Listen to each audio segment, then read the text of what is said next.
Many people have difficulty believing the Bible. They sort of ask, is this really true or not?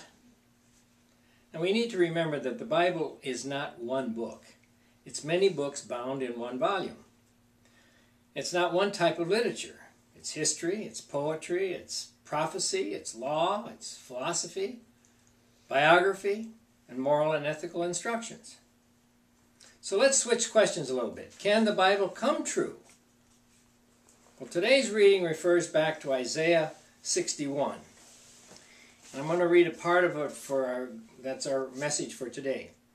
Jesus began to teach in their synagogues and was praised by everyone. And when he came to Nazareth, where he had been brought up, he went to the synagogue on the Sabbath day, and as was his custom, and then he stood up and read, and the scroll of the prophet Isaiah was given to him. He unrolled the scroll and found a place where it was written, "The Spirit of the Lord is upon me, because he has anointed me to bring good news to the poor. He has sent me to proclaim release to the captives and recovery of sight to the blind, and to let oppressed go free, and to proclaim the year of the Lord's favor." And he rolled up the scroll and gave it back to the attendant, and he sat down. And the eyes of all of in the synagogue were fixed on him. And then he began to say to them, "Today this scripture has been fulfilled in your hearing."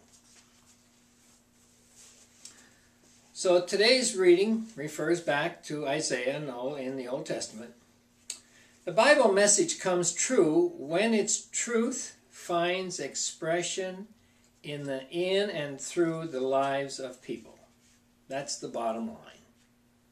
For example, from 1 Corinthians, Christ's body is one and has many members, but all members, many though they are one body. And so it was with Jesus Christ.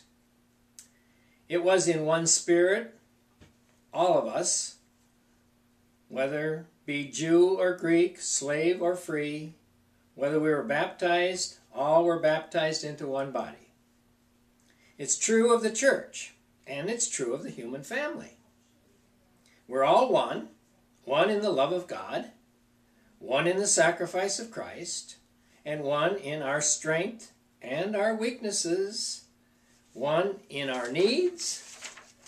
And so we ask ourselves, is this part of the Bible true?